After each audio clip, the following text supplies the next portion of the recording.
മലയാള സിനിമയിൽ ഏറ്റവും മികച്ച രീതിയിൽ ഹ്യൂമർ കൺവേ ചെയ്യുന്ന 3 നായക നടന്മാർ. അവർ 3 പേരും അതുവരെ ഹ്യൂമർ സിനിമകൾ ചെയ്ത് വിജയിപ്പിച്ചിട്ടുള്ള ഒരു സംവിധായകൻ്റെ കൂടെ ഒരുമിച്ചെത്തുന്നു.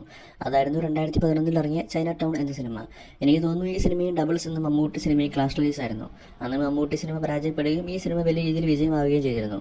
ചൈന ടൗൺ എന്ന സിനിമ കാണുമ്പോൾ മനസ്സിലേക്ക് വരുന്ന 2 സിനിമകളുണ്ട്. ഒന്ന് ബോളിവുഡിലെ അക്ഷയ് കുമാറിൻ്റെ ഹൗസ്ഫുൾ സീരീസ്. ഹൗസ്ഫുൾ സീരീസ് കണ്ടവർക്കറിയാം ആ സിനിമയും ചൈന ടൗണും തമ്മിൽ നല്ല രീതിയിലുള്ള ബന്ധമുണ്ട്. ബിഗ് ബഡ്ജറ്റിൽ വരുന്ന ലോജിക്ലെസ് ആയിട്ടുള്ള ഹ്യൂമർ സിനിമ. അതേപോലെ തന്നെ 3 നായകന്മാർ കാണും. 3 പേരും നല്ല രീതിയിൽ ഹ്യൂമർ പെർഫോം ചെയ്യുന്നവർ. അതിലൊരാൾ ഡൊമിനേറ്റ് ചെയ്ത് നിൽക്കുന്നു. നായകന് ചുറ്റും പ്രശ്നങ്ങൾ കാണും. അതേപോലെ തന്നെ നായകനെ സപ്പോർട്ട് ചെയ്യുന്ന കട്ടയ്ക്ക് നിൽക്കുന്ന സപ്പോർട്ടിംഗ് ആർട്ടിസ്റ്റും കാണും ഈ സിനിമയിൽ. രണ്ടാമത് മനസ്സിൽ വരുന്നത് ഹോളിവുഡിലെ ഹാങ് ഓവർ സീരീസാണ്. ഹാങ് ഓവർ സീരീസ് കണ്ടവർക്കറിയാം ചൈന ടൗണിൻ്റെ സെക്കൻഡ് ഹാഫും ഹാങ് ഓവർ സീരീസും തമ്മിൽ നല്ല രീതിയിലുള്ള ബന്ധമുണ്ട്. ഒന്ന് നേരം വെളുക്കുമ്പോഴേക്കും നായകന്മാരുടെ ജീവിതത്തിൽ ഒരുപാട് മാറ്റങ്ങൾ സംഭവിക്കുന്നു. ഒരു സ്റ്റോണർ ജേണറിൽ വളരെ മികച്ച രീതിയിൽ തന്നെ റാഫി മെക്കാർട്ടൻ ഇതിൻ്റെ സെക്കൻഡ് ഹാഫ് എടുത്തിട്ടുണ്ട്. ഒരുപക്ഷെ ചൈന ടൗൺ എന്ന സിനിമയുടെ ഫസ്റ്റ് ഹാഫിൽ കുറേ മാറ്റങ്ങൾ വരുത്തി ഇതൊരു full on full stoner cinema, hang over cinema പോലെ ആയിരുന്നെങ്കിൽ അന്നത്തേക്കാൾ വലിയ വിജയമായിരുന്നു ഈ സിനിമ എന്ന് തോന്നിയിട്ടുണ്ട്. അതിനുള്ള കാലിബറുള്ള 3 നായക നടന്മാരുണ്ടായിരുന്നു. സെക്കൻഡ് ഹാഫിൽ അവർ 3 പേരും അവരുടെ ഏറ്റവും മികച്ച ഹ്യൂമർ ഡെലിവറി ചെയ്യുകയും ചെയ്തിരുന്നു.